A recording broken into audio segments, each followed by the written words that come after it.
You're hanging out with the crew of Demon 305, and today we are coming to you from this beautiful coast base in Miami Gardens. The owner is right there. We're gonna give her a shout out. But today we're hanging out with Dr. Karine Melissa. Thank you so much for everything that you're doing in our community. Thank you. It's a pleasure to hang out with you. Thanks for having me. You're a professor, you're a president of the Women's Chamber. You do a lot in the community, but first let's get to know a little bit about where your story started. Tell me a little bit about yourself. All right, well, let's start from the beginning. I was born in Jamaica. Okay, Wagwan. Yes. Okay. Okay. Yes. Okay. So I am Jamaican and I love my culture. I was raised in a very traditional Jamaican home. So we are grounded in respect and honor for each other and good food. Good food, good alcohol. And good, yes, Yeah. lots of that. Tell me about those early years. What was it like to transition from Jamaica to Miami Gardens? So, you know, when I came here, I was very much climbing trees and tomboy type, jumping fences and stuff. Okay. And my mom is like, no, we're gonna break out of that. And so she sent me to modeling school. Yes, Okay. she sent me to modeling school and I loved it so much, not necessarily the modeling, right? But I loved the idea of planning fashion shows because every time you graduated from a class, there was like a graduation fashion show. And I was like, I want to plan all the fashion shows. And so they end up hiring me to produce all their fashion shows after I graduated high school. And that was the start of me in this entertainment, creative arts world. From a very early age, you were involved in fashion, creating events, kind of orchestrating all that. Did you feel like you had like a natural kind of knack for that, or?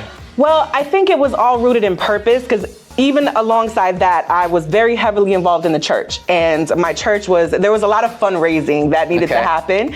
And so I was like, I'll put on a fashion show and let's raise money. And so I did a lot of fashion shows. Yeah, fashion show for Jesus. Okay. Long skirts? Yeah. Yes. And so we raised a lot of money through fashion shows. And so that was, my love for philanthropy and ministry. And so I ended up doing ministry full time for quite a while. Oh, really? And that's, do you sing?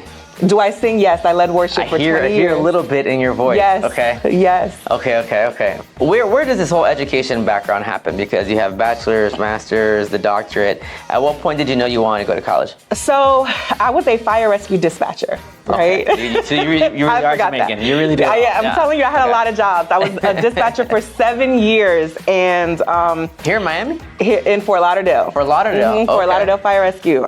For 7 years. I saw a lot of older people there retiring after like their 30 years, and I was like, I can't be here forever. I cannot be here for 30 years. Yeah. And that mentality pushed me back into school. No knock to our no knock. No knock, because they give good pension, good retirement. Yeah. So I'm not knocking it, but I just know that wasn't me. And I pushed myself to go back to school, got my master's, and I really wanted to make my parents happy, and then went back to get my doctorate. What made you want to start that company? I started as a fashion designer, right?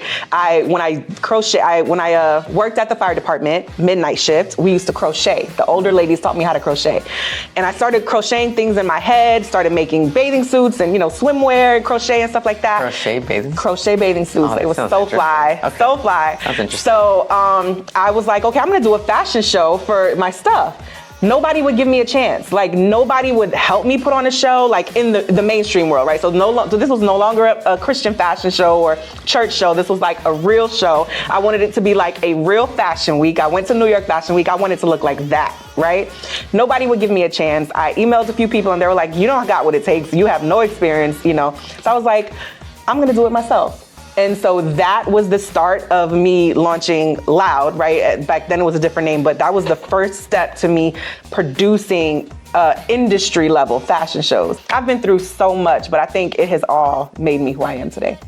Now, the Women's Chamber of Commerce. Yes. How did that end up happening? So the Women's Chamber, I didn't want to join. I didn't want to be a part of it. I thought that it wasn't for people that looked like me, and I felt like it was very stuffy. And so the president and the past presidents really just motivated me to start coming to the meetings and being a part of it. And I checked it out, and I was like, yeah, no, that's not for me. And then I started to talk to them about why I felt like it wasn't for me. And then they were like, well, that's exactly what we need to see happen. And so they said, just come on for a little bit, figure out, help us with marketing and see if we can reach a lot of people, help with marketing. And then within that first year, they're like, you got to be the next president. Like, there's nobody else for the job. And so I said, I will do it if it's for 1 year only. Because at that time, it was like 2 years you had to serve for like all this time. And I was like, 1 year, I'll give you 1 year. And I had bylaws changed, everything's changed to allow me to do 1 year. When the 1 year came, they were like, we need you back again. And I'm like, all right, I'll do 2 years, and then so now I'm on my 3rd year. Okay. Okay. And it's growing, and I love that it's a space where people feel welcome. Nobody feels threatened when they're in the room. Everybody just wants to see everybody grow. How have you seen the chamber kind of change throughout your tenure there? I think the first thing is diversity, for sure. Second thing is the welcoming of entrepreneurs. So at first it was very high level, C-suite, executive type women and men in the room, and so entrepreneurs didn't feel welcome. Like those who wanted to start a business, there was a disconnect between the two. Now we're all together and we're growing together, and the executives are helping the entrepreneurs, and the entrepreneurs are helping the executives start their new businesses. So there's a lot of growth.